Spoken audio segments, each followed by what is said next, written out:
everybody. Deep dive into non-steroidal anti-inflammatory drugs.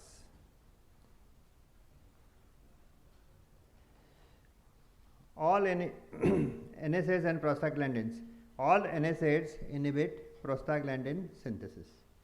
Prostaglandins, prostacyclins and thromboxane A2 are produced from arachidonic acid, which is acted upon by the enzyme prostaglandin synthase, also known as cyclooxygenase or COX. We are going to talk about COX all the time because it will be COX-1 and COX-2 all the time. COX-2 is an isoform. So COX-2, COX-1 and COX-2. So COX-1 is inducible, COX-2 is in inflammation, and COX-1 is constitutively present in all the organs. That is very important for us to remember. So this is a slide which is very important. Membrane phospholipid, phospholipase, arachidonic acid. Arachidonic acid is acted upon by COX-1, which is constitutively present in all the organs. So therefore, it produces prostaglandins, the COX-1, which protects the gastric mucosa, and thromboxane A2, which is platelet aggregator. And then we have COX-2, that is produced by the time of inflammation. It is not there. So it will act on the arachidonic acid and it will produce prostaglandins, which will mediate inflammation, pain and fever.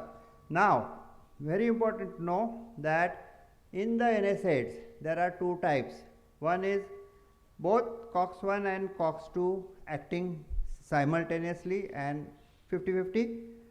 The other ones are COX-1 and preferentially COX-2, that is say diclofenac. It is preferentially COX-2, but it is also acting on COX-1, that is constitutively present in all the organs. And there is COX-2, pure COX-2, that is say etoricoxib, and that is absolutely only COX-2, there is no COX-1 action. So all this work of NSAIDs is based upon COX-1 and COX-2. Properties of NSAIDs. They are anti-inflammatory, that's how we are using it. Analgesia is because of reduction of inflammation. Antipyretic by blocking the production of prostaglandins in the hypothalamus. Bleeding is caused because of blockage of antiplatelet aggregator thromboxane A2. We saw that in COX-1. GI bleeding, again it is constitutively present COX-1 and therefore we are suppressing that. So we get GI bleeding due to gastric mucosa damage and ulceration. Other properties, impaired renal blood flow, sodium retention. So you get edema of the foot, papillary necrosis, and patients on hypovolemia, congestive cardiac failure, diuretics, hypertension, and GFR, which is less than 30, you should never give any NSAID.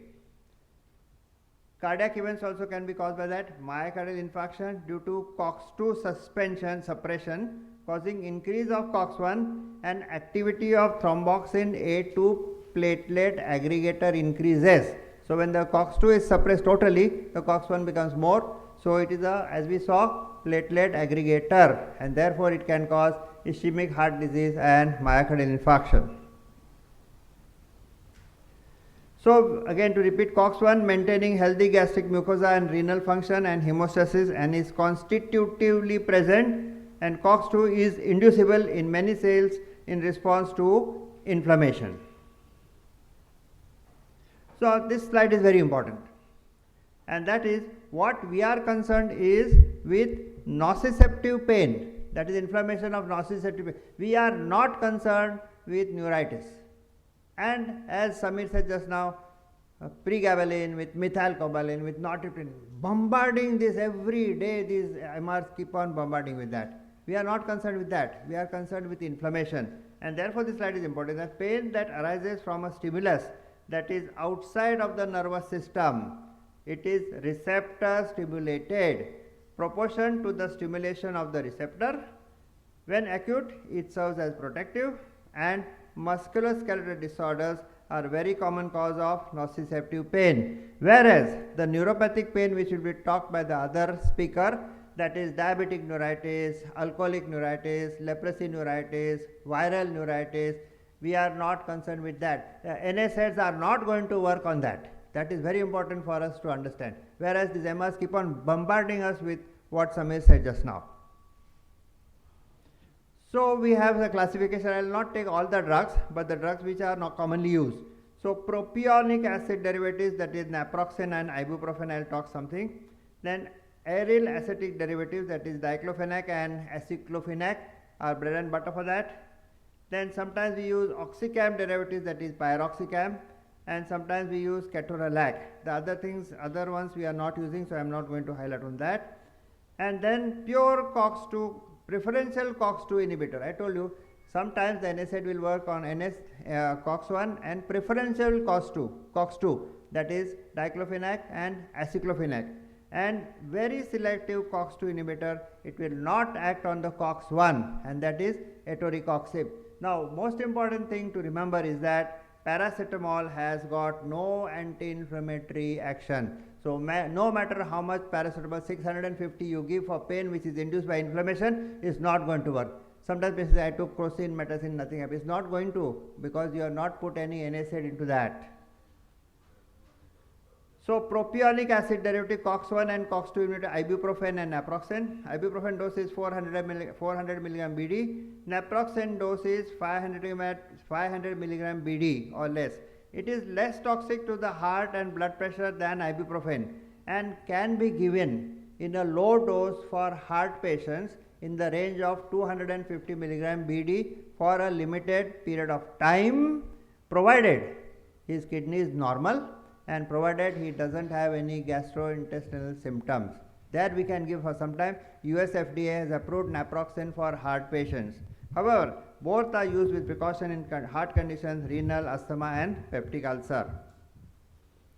Then aryl acetic acid derivatives, that is diclofenac and aceclofenac, are most powerful and are most used.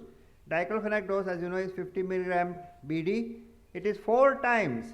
Therefore, you have that IV injection. I am going to use the word IV Dynapar we keep on giving. Instantly the inflammatory pain is reduced because it is 4 times COX-2 than COX-1, and hence it is a very powerful anti-inflammatory drug than ibuprofen and naproxen. It has less effect on GI because it is preferential COX-2 than COX-1. However, COX-2 inhibition causes, once again, thromboxane A2 and causes myocardial events.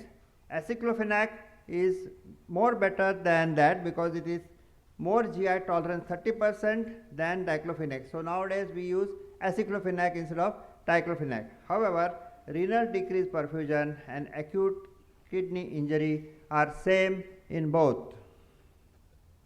Then we come to the oxycam and pyrrolopyrrole derivatives. Pyroxicam, it is COX-1 and COX-2. It has got no preferential, but the advantage is that the dose is 20 mg OD. Sometimes I have seen 20 mg BD being used. That is not so because it has got a half-life of 50 hours. So 20 mg OD.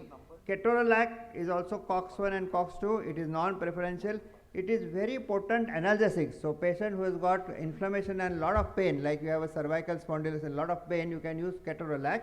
The dose is 10 mg BD. It is all equivalent to morphine and pethidine. Lot of pain relief you get with that, but it has got a high ratio of cardiac, GI and renal toxicity, and the dose is 10 mg BD. Then nimesulide. Now nimesulide is nowadays not available much. We used to have NICE and Nimulid and all that. It is 2 times it is COX-2 3 times activity than COX-1.